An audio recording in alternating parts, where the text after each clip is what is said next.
Hello and welcome back to the channel Hard Reset Info, and today I will show you how to add an item to a collection on Etsy.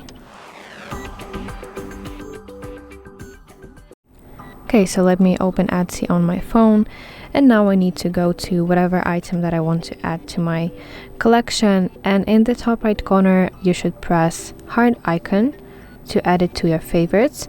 And now I want to press create new button, select new collection. Now you have to name this collection, and also you can set your collection as private or you want to keep it public. For example, I want to be my collection private, so I press this slider so it was on the right.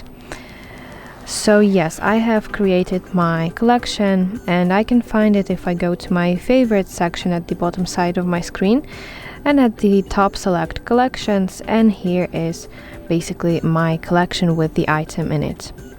So that's it. Thank you for watching, and if you find this video helpful, please like it and subscribe to our channel for more content like this.